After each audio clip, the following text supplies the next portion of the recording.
Sir Ganta Srinivasarao గారు మాజీ మంత్రి, టీడీపీ సిట్టింగ్ ఎమ్మెల్యే, ఎప్పుడో 2021లో చేసిన రాజీనామాని స్పీకర్ గారు నిన్న ఆమోదం తెలపడం జరిగింది. అసలు దీన్ని ఎట్లా చూస్తారు మీరు? నమస్కారం సార్. ఆంధ్రప్రదేశ్ ప్రజలందరికీ నమస్కారం సార్. ఈ డ్రామాలు ఆడడం అండి. ఈ వైసీపీ ప్రభుత్వం, ఈ దొంగ ప్రభుత్వం, ఇది అబద్ధాలు ఆడడం. ఇది అబద్ధాలు ఆడడం ఎలాగంటే టీడీపీని దెబ్బ కొడదామని చూస్తున్నారు. ఇలా ఎవ్వరు కానీ ఏమి చేయలేరు.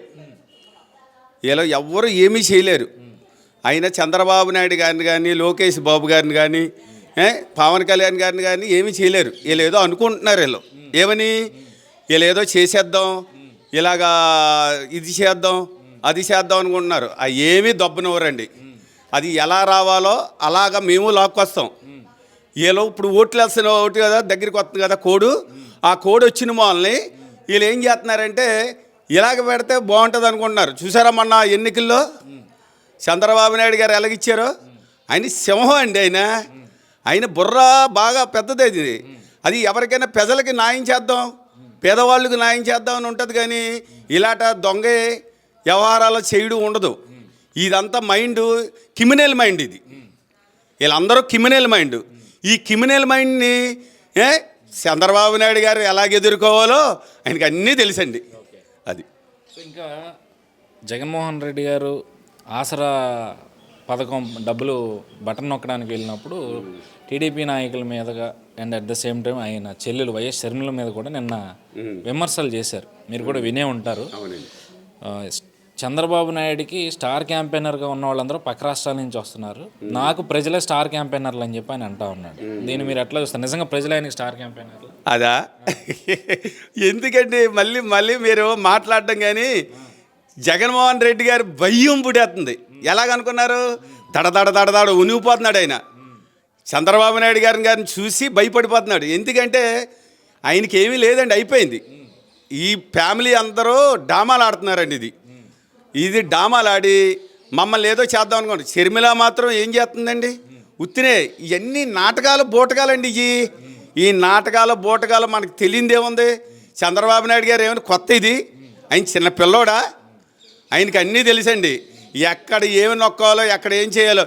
ఈ జనాభా, ఆంధ్రప్రదేశ్ జనాభా మాకొద్దు బాబోయ్ అని మేము ఇంటింటికి వెళ్తుంటే మాకొద్దు బాబా అని చెప్తున్నాడు ఆయన. చెప్తుండేటప్పుడు ఈయన ఏం చేస్తున్నాడండి? నా ప్రజలు ఉన్నారు, నా ఆంధ్రప్రదేశ్ ప్రజలు చూసుకుంటారు అనుకుంటున్నాడు. ఏమీ చూడరండి. అది అంటే ఇప్పుడు షర్మిల కూడా చంద్రబాబు కోసమే పనిచేస్తూ ఉంది, లేదంటే షర్మిల వెనక చంద్రబాబు ఉండి నడిపిస్తున్నాడు, జగన్మోహన్ రెడ్డిని విమర్శ చేపిస్తున్నాడు అని చెప్పని అంటూ ఉన్నారు. అవన్నీ తప్పండి. అది ఎందుకంటే నేను చెప్పేదేనండి. అది ఎందుకంటే చాలా తప్పు. ఎందుకంటే ఏళ్ళు డామాలు ఆడి చంద్రబాబు నాయుడు గారి మీద తోస్తున్నారు సార్. ఎందుకంటే అది చాలా తప్పండి. ఆయన మా ఆంధ్రప్రదేశ్ ప్రజలందరికీ మంచి చేద్దాం అనుకుంటున్నాడు. లేనోడిని ఉన్నోడు చేద్దాం అనుకున్నాడు. ఉండివాడే చేస్తున్నారు ఈ ప్రభుత్వం. లేనోడిని మాత్రం పక్క దోసేస్తున్నారు. చంద్రబాబు నాయుడు గారు చెప్పాలండి అలాంటి ఒక ఫ్యామిలీని ఎడదీసి ఆయన కాదండి. ఆయన వాళ్ళ ఫ్యామిలీని ఎడదీసి ఏలే అచ్చులై చేసి అన్నీ చేసి చంద్రబాబు నాయుడు గారి మీద ఎడితే మీ ఎలా ఊరుకుంటారండి చంద్రబాబు నాయుడు గారు? అది పద్ధతేనది?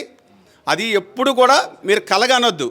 ఎవరైనా సరే చంద్రబాబు నాయుడు గారు ఒక ఫ్యామిలీ అందరూ బాగుండాలని చూస్తారు. ఆయన ఒక కుటుంబం బాగుంటే మనం బాగుంటామని చూస్తాడు ఆయన.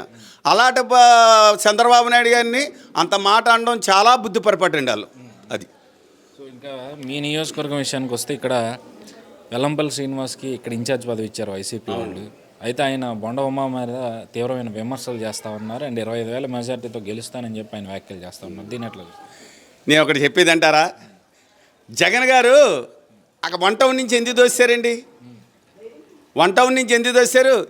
పనికిరాని ఇదని, ఇది పనికిరానోళ్ళని తోశారు ఆయన. ఇక్కడ పనిచేస్తారని ఎలా తెలుస్తుందండి? మా బోండమ్మ గారు అన్ని విమర్శించి మనిషేనా ఆయన? విమర్శించి మనిషేనా? మా బోండమ్మ గారు ఇంటికి కూడా పీకలేరు ఎవరు తెలుసండి. మా బోండమ్మ గారిది ఇంటికి కూడా పీకలేరు ఎవరును. ఎందుకంటే అది చాలా తప్పు. 25,000 వస్తాను, ఇది వస్తాను, అది వస్తాను కాదండి. మన ఓట్లేసిన జరిగేటప్పుడే మా ఉమ్మగారికి దెబ్బేశారండి. దెబ్బేశారు. ఆ రోజు దెబ్బేసిన వాళ్ళు ఎందుకులే అని మా ఉమాన్ని వదిలేశారు. వదిలేగానే ఈయన ఇప్పుడు వచ్చి ఇప్పుడు ఆ నియోజకవర్గంలో ఉంటున్నాడండి. ఈ నియోజకవర్గం వచ్చారు, ఎవరికి తెలుసండి? పోలేండి, ఎన్ని డీజిల్ ఉన్నాయో చెప్పమనండి.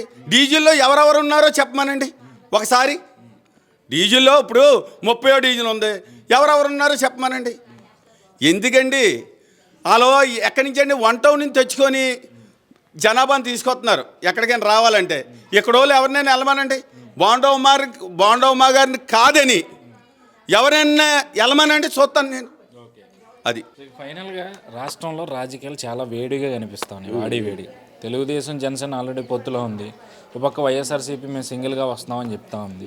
ఇప్పుడు కాంగ్రెస్ కూడా వీటికి తోడవడం, షర్మిల కూడా చాలా ఘాటైన విమర్శలు జగన్మోహన్ రెడ్డి మీద చేస్తూ ఉన్నాను సార్. సో దీన్ని ఎట్లా చూస్తారు? ఏంటి నేను ఒకటి చెప్పేది అంటారా, కాంగ్రెస్ ఎప్పుడో పేరుపోయిందండి.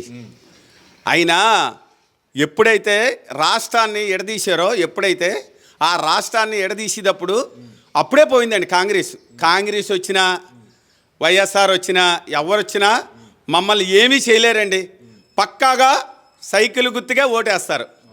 మీరు పక్కాగా సైకిల్ గుర్తుకు ఓటేస్తారు.